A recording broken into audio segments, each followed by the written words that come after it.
Assalamualaikum warahmatullahi wabarakatuh. Alhamdulillahilladzi 'allama bil qalam 'allamal insana ma lam ya'lam.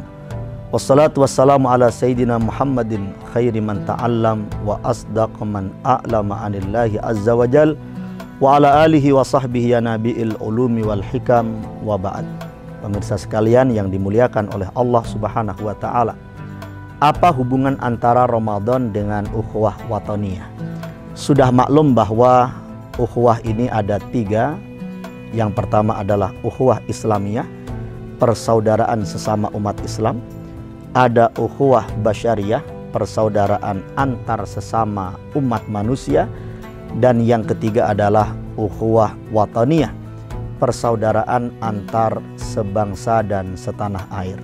Semuanya memiliki argumentasi dalil, semuanya memiliki dasar keilmuan yang insya Allah bisa dipertanggungjawabkan.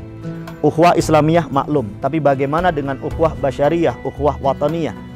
Di negara kita banyak keyakinan, banyak agama yang dianut oleh warga negara Indonesia. Apakah perbedaan itu menafikan persaudaraan di antara kita? Tentu tidak. Kita melihat beberapa ayat yang membicarakan tentang para nabi, para utusan Allah yang diutus kepada kaumnya. Wa ila adin akhahum huda wa ila thamuda akhahum salihah wa ila madyana akhahum syu'aibah.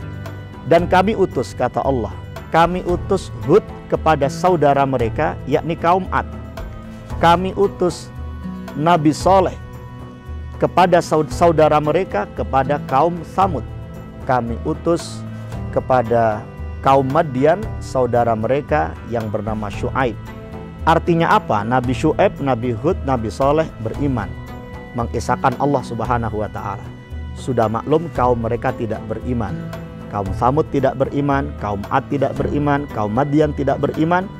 Tapi perbedaan keimanan, perbedaan keyakinan antara utusan Allah dengan kaumnya itu tidak menafikan persaudaraan, karena Allah menyebut atau masih menyebut mereka sebagai akhahum, saudara mereka. Artinya apa? Persaudaraan itu intinya dua.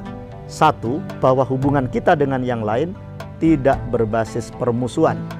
Yang kedua, bersaudara tidak selalu membenarkan. Ini yang perlu diketengahkan, ditekankan di tengah umat yang barangkali sebagian masih gagal paham karena meyakini bahwa ukhuwah Basyariyah, ukhuwah wataniyah itu sampai berpengaruh kepada keimanan karena dianggap membenarkan keyakinan agama lain. Tentu tidak. Bersaudara tidak selalu membenarkan. Jangankan ukhuwah Basyariyah, persaudaraan antar sesama manusia, persaudaraan antar sesama umat Islam. Saya dengan kawan saya yang muslim, perilakunya tidak selalu saya benarkan. Misalnya dia membuli saya, dia menggunjing saya, dia mengambil barang saya. Apakah kemudian saya selalu membenarkan perilakunya dengan alasan dia seorang muslim? Kan tentu tidak. Maka ukhuwah Basyariyah, ukhuwah wataniyah semacam itu. Dua kesimpulan yang bisa kita ambil para pemirsa sekalian. Ramadan ini menciptakan tradisi-tradisi yang luar biasa. Bagaimana ada Tempo Seliro, bagaimana ada kemakluman-kemakluman dari saudara-saudara kita sebangsa dan setanah air, bagaimana ada kemakluman dari saudara-saudara kita non-muslim ketika ada sholat tarawih yang suaranya pasti kemudian keluar pakai pengeras suara, ada tadarus.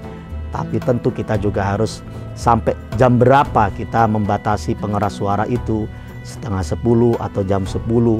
Suaranya jangan terlalu keras. Kemudian mereka menghormati kita yang sedang berpuasa, dan kita pun yang berpuasa menghormati mereka yang tidak puasa.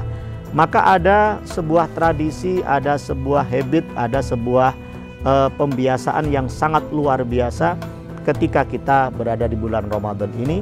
Ada kemakluman, ada toleransi. Insya Allah ini akan makin menguatkan ukhuwah wataniyah. Lalu yang kedua, yang terakhir, Ramadan berasal dari kata Ramadha yang artinya memberangus. Selain memberangus dosa kita, memberangus ambisi kita, memberangus keinginan-keinginan kita yang tidak baik, memberangus hal-hal yang menjadi kebiasaan kita yang barangkali tidak diridhoi oleh Allah Subhanahu wa taala, menuju perbuatan yang diridhoi oleh Allah. Semoga Ramadan juga memberangus keangkuhan kita, rumongso kita. Maka rumongso ini juga harus kita tinggalkan.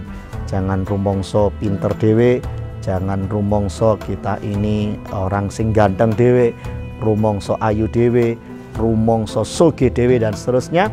Kerendahan hati, dan itulah yang diajarkan oleh Nabi Muhammad SAW dengan tetap mengedepankan nasihat dan amar ma'ruf nahi mungkar.